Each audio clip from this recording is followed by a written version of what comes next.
Bonjour Jean-Philippe, bonjour Jacques. Bonjour. Si on est là ensemble aujourd'hui, c'est pour parler de l'association Inable. Pour commencer, est-ce que vous pouvez nous expliquer un petit peu comment toi, Jean-Philippe, tu as connu cette association? Alors moi, ça va faire à peu près un peu plus de 10 ans que maintenant j'imprime en 3D et ben, comme toutes les personnes, après avoir fait des petites figurines, fait des petits gadgets, comme ça, ma fille m'a fait découvrir donc via des vidéos, ce qu'ils faisaient avec des mains, donc des mains en 3D et je me suis dit: «Ah, ça peut être intéressant». J'ai contacté l'association, j'ai vu comment tout se passait chez Unable pour devenir maker. Et à ce moment-là, ben, j'ai intégré, pleinement, Unable, heu, avant qu'il devienne, en partie Unable 360 et ça s'est fait de façon parce que voilà, il fallait rendre quelque chose, un loisir, rendre un peu de sens à un loisir et c'était la meilleure solution pour pouvoir aider les gens, quoi.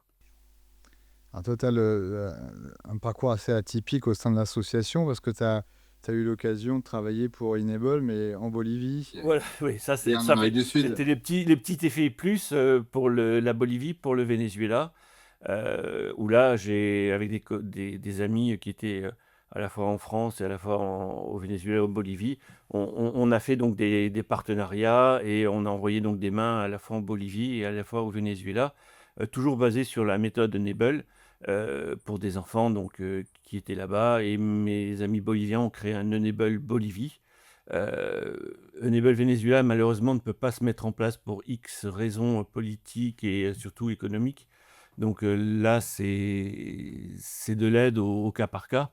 Mais la Bolivie, donc là, est lancée et ils ont essayé de faire des partenariats aussi avec le Rotary pour justement avoir lever des financements, en Bolivie. Et ça, c'est toute la partie des 2 frères, quoi.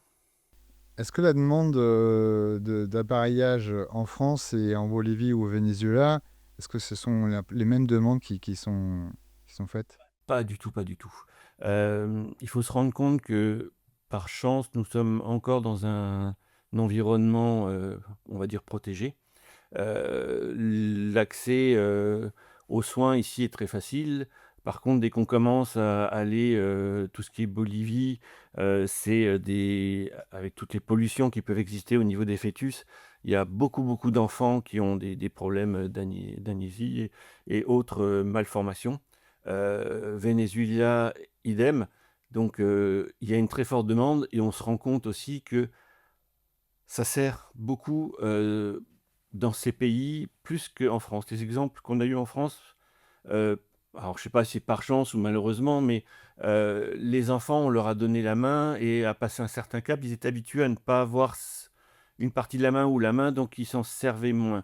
Là-bas, c'est vraiment, une utilisation au quotidien, qui est beaucoup plus forte.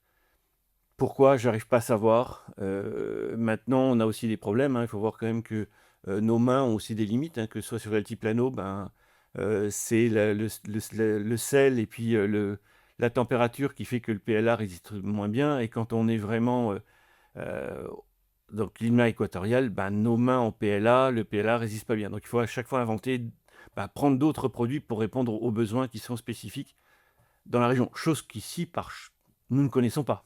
Pour nous, c'est un climat, c'est tempéré, ça va, c'est pas ça qui va jouer. Là, on a des contraintes techniques qu'on ne connaît pas chez nous. Donc c'est des petits challenges comme ça. Alors, ça a duré combien de temps cette collaboration et pourquoi ça s'est arrêté? Ouais, c'est pas que ça s'est arrêté, c'est que, ça continue là-bas, mais, à un moment donné, j'avais tous les frais pour envoyer au Venezuela, les mains. Donc là, ça coûtait beaucoup d'argent, donc ça s'est arrêté et pour la Bolivie, on a changé de modèle parce que la personne était à l'ambassade, de Bolivie. Il y a eu un petit changement de régime en Bolivie qui fait que les gens qui étaient aux ambassades françaises ont été rapatriés d'urgence là-bas. Heu, voilà, pour X bonnes raisons et ça a posé un problème donc de transport. Aujourd'hui, tu produis des appareillages pour Inable et Inable 360 uniquement pour la France. Non, non, pour la France, la Belgique, Luxembourg. D'accord. C'est nous, on est à la frontière, hein, c'est-à-dire qu'on a tout à 80 Oui, kilomètres. voilà. Donc, Nous, pour c'est vous situer, vous êtes à Metz, hein. voilà, on est à Metz et nous, l'avantage, c'est que voilà, on est tous issus de familles qui viennent. Voilà, on est européens, donc la langue n'est pas le problème. Bon, que Belgique, Luxembourg, Allemagne, c'est pas le problème. Et J'allais dire, ouais, l'Allemagne aussi, un petit peu quand même. oui, Corrigez-moi. on a des amis en Allemagne, mais eux, ils ont aussi Enable Allemagne. Donc, Mhm. on a des échanges qui sont sporadiques avec eux, mais voilà. C'est pas le problème des langues ni des échanges. On travaille beaucoup plus avec la Belgique, avec nos amis belges, là, qui sont venus d'ailleurs nous rencontrer au Makerland qui a eu lieu il y a 2, 3 semaines Oui. à Metz. Donc là, on a eu la visite de nos amis belges qui étaient du côté donc, de Liège. Donc on a pu faire des liens parce qu'on avait travaillé avec un ami sur Liège et qui lui avait un besoin de main. Donc j'ai pu les remettre en contact, ce qui était beaucoup plus pratique parce que comme ça il y avait 20 km au lieu d'en avoir 150 quoi. Et vous êtes de nombreux, il y a beaucoup de makers en Moselle. En Moselle, sur la carte de Enable, il y a, oh, oui, ouais, il y a, alors, il y a le sillon, un gros sillon entre Luxembourg et Nancy. Là, il y a quoi? Il y a, je dirais de tête, hein, sans avoir vu la carte, 10, 20 makers tranquilles.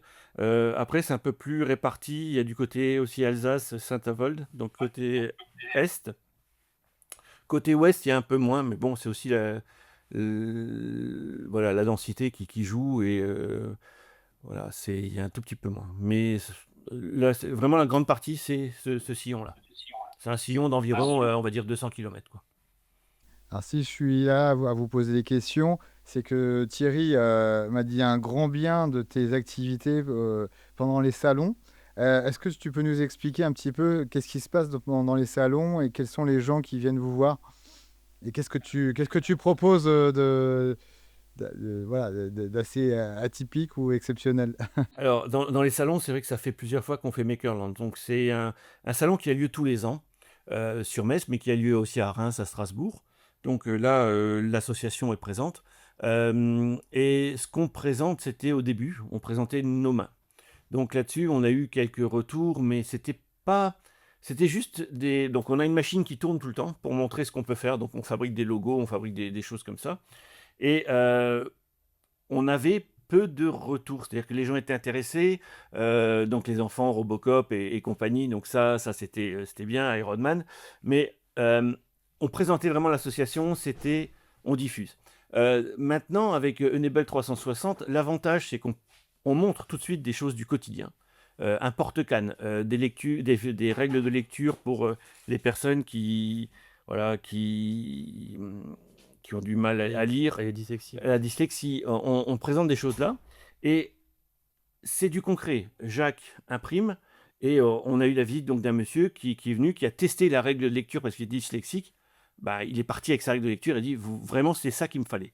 Donc c'est une autre approche, une autre gamme. On a beaucoup de professeurs aussi parce qu'on travaille avec plusieurs lycées sur Metz. Donc on essaye de faire des présentations une fois par an. On a essayé de travailler. Donc on travaille beaucoup avec le lycée Anne de Méjanès. C'est un ensemble scolaire à Metz dans lequel ma femme est professeure. Donc on a présenté une Enable 360 avec toutes ces règles de lecture pour la dyslexie, toutes ces aides au handicap. Et il faut dire que là, on n'arrête pas d'imprimer. On imprime, on a eu des gens qui venaient de Toul, où on a eu une grosse commande. Également Damien, bon, là c'est via ma sœur qui est professeure sur Amiens, donc là aussi on a des commandes. Voilà, on répond à un besoin et c'est beaucoup plus, pour un maker, c'est mieux parce qu'on voit tout de suite l'impact. Entre faire une main, ce qui est génial, mais bon, il faut un certain temps. Par chance, on n'a pas beaucoup de demandes. C'est des demandes sporadiques. Alors que là, c'est du travail qui peut être dans les EHPAD, qui peut être dans les lycées. Donc, il y a énormément de choses à faire. Et voilà, on répond à vraiment un besoin au quotidien. D'ailleurs, moi, j'utilise des outils Enable pour ma canne au quotidien. Donc, Alors justement, tu parlais un peu de Jacques et aujourd'hui en Moselle, c'est une histoire de famille. oui. Euh, Tu as transmis la fièvre à Jacques. Est-ce que tu peux nous expliquer, Jacques, pourquoi tu as décidé aussi de donner de ton temps à l'association? Oui, en fait, moi je suis le gendre et donc ça fait seulement 1 an que je m'intéresse à l'impression 3D. Donc au début, c'était compliqué parce que les machines elles étaient en panne, il fallait changer les pièces, ça coûtait quand même, beaucoup d'argent et on s'est quand même investi, dans ce projet et on a vraiment pris le temps de réparer toutes les pièces et de monter les machines et maintenant, j'ai appris au fur et à mesure, à justement les utiliser et comme je me suis dit que c'était, pratique, d'imprimer des objets, pour l'association. Je me suis dit et en plus, c'était assez simple à faire, donc je me suis dit que je pouvais aussi, contribuer, de mon côté. Alors, tu parles de casse. À vous deux, vous avez combien de machines? Il y a combien de machines qui tournent pour Inable? Alors, entre les machines, on a une, deux. Jacques en a racheté. On doit avoir 4, 5 machines. Actuellement, on en a 4. Actuellement, on a 4. Euh, donc 4 qui tournent pour Enable. Ah non, ouais, les 4 sont vraiment dédiés pour la cause. Oui, oui, oui. Combien en une semaine, combien d'appareillages vous pouvez ou d'objets vous pouvez créer pour Inable avec 4 machines? Ça dépend de ce qu'on fait. Une main, c'est en gros. Alors, on compresse le temps, hein, c'est-à-dire qu'entre le moment où, si on note toute la partie conception, design 3D, plus impression, je dirais qu'une main, ça prend euh, peut-être une semaine, parce qu'il faut le temps qu'on imprime. On est... De montage aussi Ouais, le montage et tout ça, on va dire. Oui, il y a un gros travail de montage. Alors, Oui, peut-être et qu'on puis. pourra intégrer une petite vidéo pour que les gens puissent comprendre. C'est qu'évidemment, il y a les pièces en Et là. en PLA, merci. Et il y a tout un tas de petits élastiques, etc. Et ça prend du temps. Et donc, et puis il faut pas oublier qu'on a un travail à côté, on est bénévole. Donc, ça veut dire que quand je dis une semaine, oui, c'est le soir, c'est le week-end. Donc là, ça prend, allez, si on veut faire ça correctement, bien ciblé, une semaine. Maintenant, quand Jacques, là, il a fait les règles de lecture, on a sorti. Oh, Bah, combien? par machine, j'en peux en faire à peu près 6. Donc oui, ça fait donc 6 fois 4, 24. 24, ouais. 24 par journée, donc on peut en sortir, mais même si c'est un délai en 3 heures, quoi, si sur la machine. Oui, c'est 3-4 heures, oui. 3-4 heures, parce qu'il y a des machines qui tourneront plus vite. On a vu vraiment une évolution dans les machines, et donc on a vraiment les énormes machines, avec des plateaux qui sont très conséquents, mais qui ont maintenant une dizaine d'années, et on a maintenant les nouvelles machines, où Jacques a investi sur des nouvelles machines, et on voit la différence. Ouais, ça, c'est plus rapide. Il y a moins de bugs. Moins de déchets, on a Et c'est plus propre, oui, plus propre. meilleure finition. C'est pareil pour que les gens y comprennent. Encore il y a 3-4 ans, avec une imprimante 3D, on pouvait lancer un objet qui pouvait prendre peut-être 3-4 heures d'impression, voire plus, et bugger au milieu, et tout est à recommencer. Donc il y a 2-3 heures de production qui tombent à l'eau, quoi. C'est ça. Donc les machines d'aujourd'hui sont plus efficaces et il y a moins de pertes. Alors, il faut voir qu'une machine, à l'époque, on avait déjà des grosses machines, donc on avait une machine qui valait pratiquement 5000 euros. Cette machine-là nous permet justement, pour les avant-bras Enable, donc c'est super, ça nous permet des grands volumes. Mais quand je dis grands volumes, c'est pratiquement du... 40 cm. Ouais, en diagonale, on a pratiquement du 70, c'est des trucs énormes.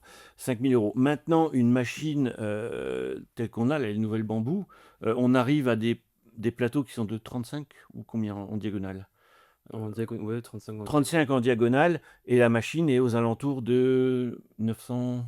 Ça dépend. Moi, les miennes, c'est à peu près dans les 400 et Voilà. après 200. Donc, et pour arriver à un résultat qui est fantastique. Donc ça reste, les prix ont vraiment chuté. Alors d'accord, on a toujours des très grosses machines qui peuvent toujours, avec inscription laser, là c'est notre prochain défi, mais c'est des imprimantes qui valent 2000 euros. Mais là on atteint du niveau, c'est de l'inscription laser qui peut être faite, la découpe laser avec du PLA, du moins différents types de produits. Donc les coûts ont réduit pratiquement de moitié, pour faire simple. Maintenant, tout évolue, hein. L'électronique évolue On parle de machines qui ont maintenant 7-8 ans. Ouais, 2017 un peu. Ouais, 2017, donc on va dire, oui, de machines qui ont 10 ans et les nouvelles machines en 10 ans. Bah, voilà, c'est fantastique l'évolution, quoi. Euh, Parmi tous les articles, enfin les articles, les produits, les appareillages Enable, il y en a combien dans le catalogue? Alors, sur Enable 360, il y en a Une soixantaine. une soixantaine. Actuellement une soixantaine, mais elle est nourrie à chaque, faut dire chaque mois. On en ajoute à chaque fois. Et...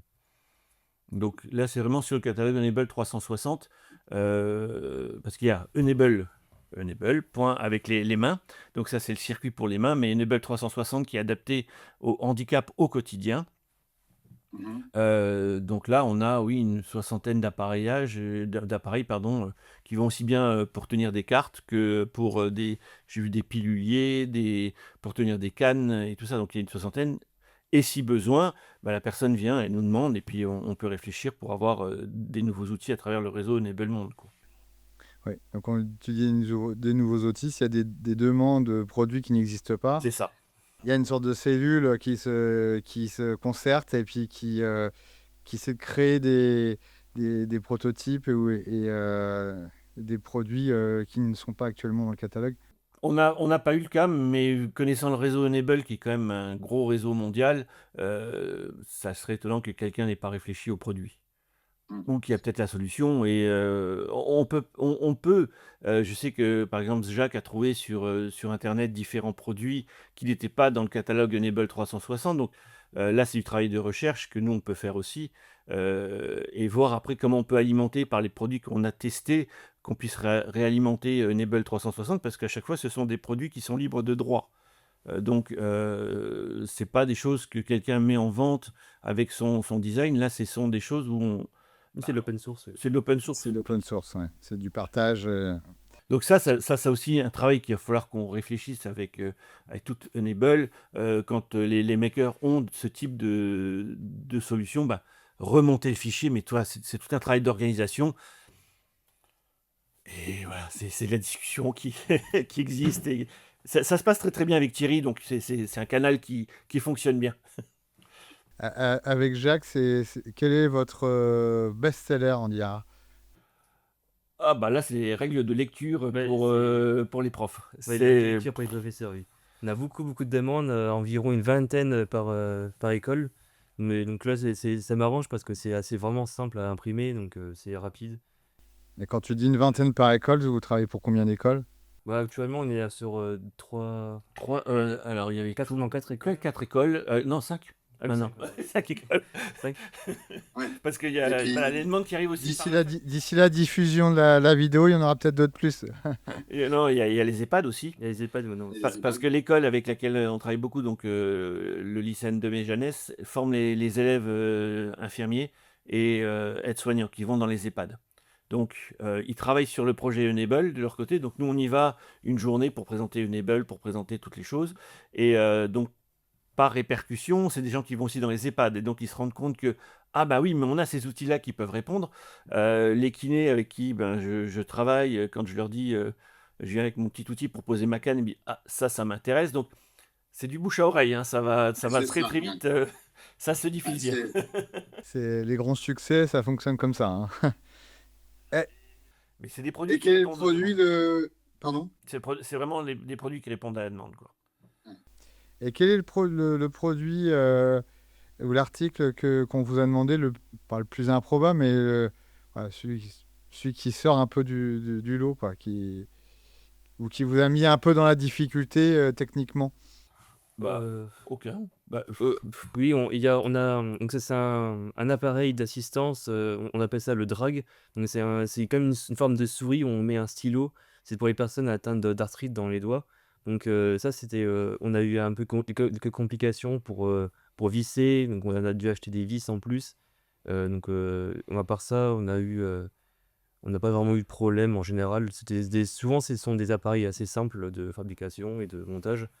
Donc les seules contraintes qu'on pourrait avoir, ce sont des contraintes techniques. C'est-à-dire que si par exemple, quand Jacques a imprimé pour le porte-sac pour un élève, pour son fauteuil roulant, en PLA pur, ça aurait cassé. Donc, on Ouais. a dû utiliser un autre type de PLA. Donc, Jacques Ah oui, c'était du PETG, donc pour le coup. voilà, il a regardé. Voilà, ça, c'est des contraintes techniques. Il ne faut pas que ça casse quand la personne utilise. Euh, mais sinon, les fichiers, franchement, sont bien faits. Après, c'est des petits problèmes techniques. C'est vrai qu'il nous fallait une vis, peu importe le nom de la vis. Bah, on n'a pas forcément ça. Donc, on a été chercher des vis. Mais c'est des petites contraintes qui se règlent facilement chez nous. À savoir que si maintenant on avait la même chose qu'on devrait diffuser dans certains pays, ben, ils n'ont peut-être pas accès à ces vis-là, ils n'ont peut-être pas accès ben, par exemple, quand on envoyait en Bolivie, au Nicaragua, automatiquement on envoyait des sacs, carrément des sachets d'élastique dentaire avec. Parce que là-bas, Ah oui. ça n'existe pas, on envoyait les vis qui vont avec. Mhm. On sait que c'est des pièces qui se cassent facilement. Oui. Donc ça, c'est des choses, c'est c'est ouais, vraiment de la prévente. Alors que des élastiques dentaires ici, malheureusement, Oui. tous nos enfants sont passés par l'orthodontie et tout le monde connaît quelqu'un qui a des élastiques. Alors, tu parles d'enfants et j'aurais voulu savoir aussi, parce que toi, c'est ce que tu as fait avec Jacques, il y a une sorte de transmission de cette passion qui s'est faite. Euh, Moi, je vois que autour de moi aussi, il y a des jeunes, des ados, etc., qui demandent aussi des imprimantes 3D. Est-ce qu'il y a ou est-ce que au sein d'Inable, vous avez pensé à ça, à transmettre justement l'envie d'aider les enfants atteints d'agénésie et voir les personnes, comme tu disais tout à l'heure, les personnes même dans les EHPAD. Euh, Est-ce qu'il y a cette idée de transmettre et de faire des ateliers pour expliquer comment produire des articles pour l'association? Alors, vu que nous, on a un cursus un peu particulier, vu qu'on est lié avec l'école donc de mon épouse, on rencontre tous les ans, on essaye de rencontrer à peu près 7-8 classes. Donc, c'est des lycées, hein. Donc là, c'est vraiment public cible où des gens peuvent être Mhm. en autonomie. On a essayé plusieurs fois d'intervenir dans des écoles autres. La contrainte administrative est très lourde. C'est-à-dire que même si les professeurs sont demandeurs, parce qu'on peut travailler, carrément, on peut faire un programme, on a défini ça hein, avec l'école, c'est un programme qui travaille sur le handicap, qui fait partie des choses à voir. Donc nous, on vient en disant, voilà, vous allez travailler sur tel handicap, nous, on peut venir avec nos machines, on vous montre ce que nous, on peut faire avec nos machines. Donc c'est tout un parcours qui est fait avec les professeurs. On l'avait fait aussi avec le lycée Louis Vincent. Donc on a deux, trois lycées comme ça sur Metz avec lesquels on travaille assez facilement. Mais pourquoi? Parce que d'une fois, j'ai parents d'élèves, donc ils me connaissaient. D'autre côté, mon épouse, ben, on a le côté administratif qui est plus simple. On connaît les proviseurs. Donc ça marche bien. Maintenant, quand on essaye d'aller, j'ai proposé à la directrice de Toul de venir, elle me dit, non, c'est impossible de venir, de faire un atelier, ça va être trop compliqué. Même si vous venez, que vous savez de quoi vous parlez, l'administration bah, casse. Donc il nous reste que les forums, style les Makerland, des choses comme ça. Mais Oui. comment intéresser un enfant alors il est avec ses parents et on n'a pas le temps non plus en 10 minutes d'inciter et de donner l'envie.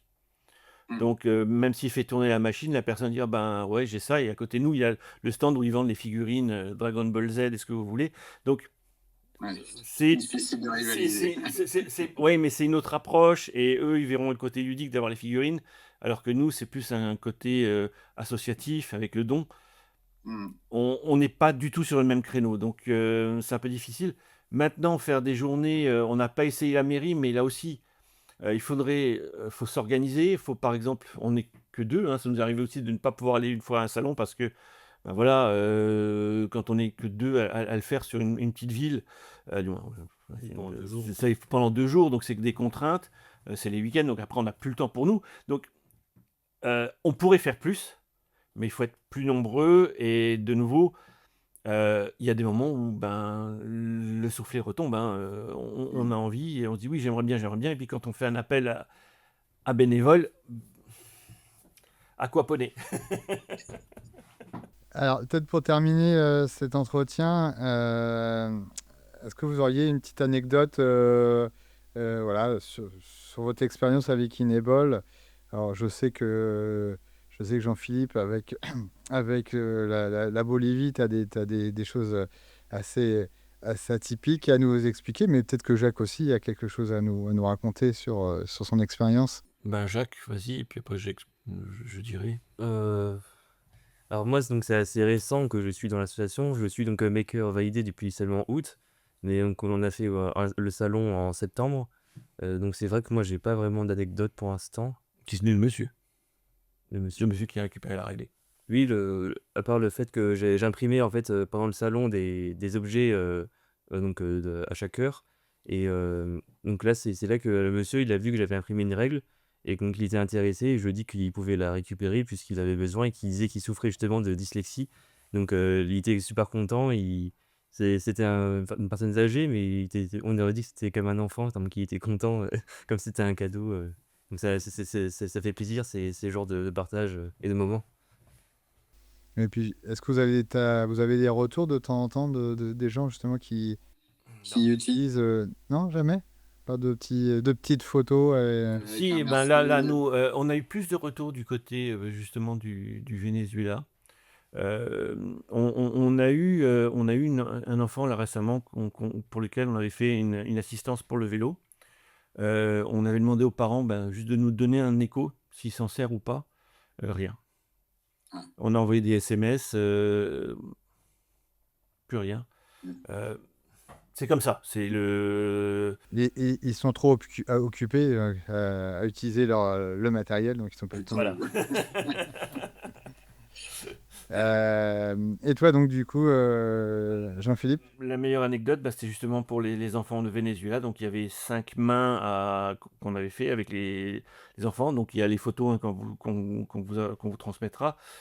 Où là, c'était la femme donc, du maker qui était au Venezuela, qui ne pouvait pas imprimer, qui a dû traverser la jungle à pied 3 heures pour aller en Colombie chercher les colis chez DHL parce que envoyer au Venezuela, il fallait savoir que tout était volé. Même si ça servait à rien, on vole tout. Donc elle a dû traverser la frontière, du moins, oui, passer la frontière, mais pas un poste de douane, traverser la jungle pendant 3 heures aller, 3 heures retour, pour récupérer le colis, pour retourner les donner aux enfants qui étaient donc au Venezuela. Donc là, c'est vrai que pour nous, ça nous paraît insensé de faire 3 heures de marche, même pour aller se promener, mais là, c'est 3 heures de marche dans la jungle, aller, 3 heures de marche retour pour récupérer quelque chose. Donc là, c'est vraiment le don de la personne qui a salué, quoi. Ouais, et puis là, on se rend compte la valeur que ça a pour ces gens-là d'avoir des appareillages. C'est ça. Et là, par contre, on a eu du retour, on a eu les photos des enfants, on a eu... d'ailleurs, on avait gardé contact même pendant le Covid, on a eu des contacts où... voilà, c'est... De nouveau, c'est pas pour rechercher des remerciements, mais juste un retour. Et on se rend compte que ça sert. Alors que là, chez nous, on est plus la société de consommation. Je demande, je passe. C'est comme ça, c'est pas grave, hein, on connaît le modèle, on est là pas là pour... mais juste savoir si par exemple le produit marche ou pas. C'est juste savoir par exemple si ce qu'on a fabriqué c'était pour faire de la trottinette. Oui, et puis ça permet de perfectionner l'outil s'il n'est pas... Voilà, par contre, à l'école à l'école de mon épouse, c'est vrai qu'on a beaucoup plus de retours parce que là, c'est du contact directement avec les profs et les profs se parlent entre eux. Donc, automatiquement, ils nous permettent aussi par exemple, sur les règles de lecture, on a 2 types de règles de lecture. Automatiquement, on a eu des retours en disant non, ça marche pas pour tel type de personne, ça marche bien pour ça, nous, on veut cette règle-là parce que. Donc, on arrive, nous, maintenant, à savoir quand on va poser la question, tu veux des règles complètement plates ou tu veux des règles avec des ergots et on sait également qu'il en faut 2 par personne pour en avoir un à l'école, un à la maison. Parce que et qu'on le laisse à l'école, à la maison, le gamin ne peut pas faire ses devoirs. Et si on n'en a plus à l'école, le jour, parce qu'il les oublie tout le temps. Le jour, il oublie. Voilà. Donc, voilà. Mais ça, c'est des choses qu'on apprend sur le terrain parce qu'on a du retour. Et c'est comme dans tout produit qu'on fait, le retour client est important. Attends, j'ai une petite question là qui me vient. Est-ce que parmi les makers d'Enable, est-ce qu'on a justement des makers qui eux-mêmes sont atteints d'agénésie ou qui ont des handicaps Alors là, faut poser la question à Thierry. Oui, parce que nous, on ne le connaît pas. Nous, nous ça va. J'ai un peu la réponse. Non, non, non, non, non. Moi, je peux parler de mon côté handicap avec les supports de canne, les choses comme ça, parce que voilà, c'est du quotidien. Maintenant, Thierry, c'est notre grand gourou. Ah, là, voilà, je pose cette question-là parce que je me dis peut-être qu'il y a un enfant qui dit ah, c'est génial l'imprimante 3D, bah, du coup je peux faire moi-même mes propres. Ça pourrait être le cas. C'est en fait un enfant ou un adulte hein, d'ailleurs, hein, pourrait dire bah du coup je vais me faire un petit peu comme tous les jours je me fais un vêtement différent, je porte un vêtement différent. Là je peux porter un. On a eu cette approche-là avec justement un ami sur Liège qui lui avait eu malheureusement les 2 mains qui ont été arrachées suite à un accident, qui lui avait une imprimante 3D et qui est revenu vers moi. Bon, manque de bol, quand on n'a pas les 2 mains, c'est un peu plus compliqué de faire de l'imprimante 3D parce qu'il faut quand même pouvoir programmer. Mhm. Et lui, au final, il commençait à l'utiliser, mais c'est vrai que vu tout ce qu'il fallait faire comme travail dessus, c'était Thierry d'ailleurs qui m'avait mis en contact avec lui. Euh, on s'est rendu compte de la limite. On peut pas, du moins, dans son cas, c'était plus un problème physique que le problème d'utilisation. Maintenant, des parents qui achèteraient une imprimante 3D pour ça, peut-être, je sais pas. Je vois le cheminement, mais est-ce que je pense pas que ce soit le premier truc auquel on pense. D'accord. Ok. Bon, merci Jean-Philippe, merci Jacques, merci de votre temps. Merci du temps que vous accordez à Enable et Enable 360. Surtout là, il faut vraiment que les makers d'Enable deviennent tous des makers Enable 360. Allez avec vous téléchargez le flyer qu'il y a sur Enable 360. Si vraiment les gens veulent faire quelque chose en étant proactifs, les EHPAD, les écoles, ils impriment une petite règle, je vais dire une latte, comme on dit en Belgique, une petite règle pour aider les enfants à lire. Ils vont dans une école, l'école du quartier, ils montrent ça au professeur, ça marche. On va dans un EHPAD, on montre un support de carte pour jouer, ça marche. Support de carte, vous allez chez votre kiné, vous lui montrez Enable 360, ça marche. C'est des choses qu'on peut aider. Alors, il faut aussi relativiser, hein, que les gens ne croulent pas sous les demandes parce qu'ils n'arriveront pas à suivre. Et après, ça engendre des coûts. Mais voilà, si vraiment on veut être proactif, on peut faire des petites choses. Et oui, l'école du quartier, c'est 200 mètres de chaque maison, quoi, hein. À peu de choses près, on peut aider vraiment facilement. Merci beaucoup. De rien. Bonne journée, bon courage. Il y a du travail. Merci. À très bientôt. Au revoir. À bientôt. Au revoir. Merci beaucoup.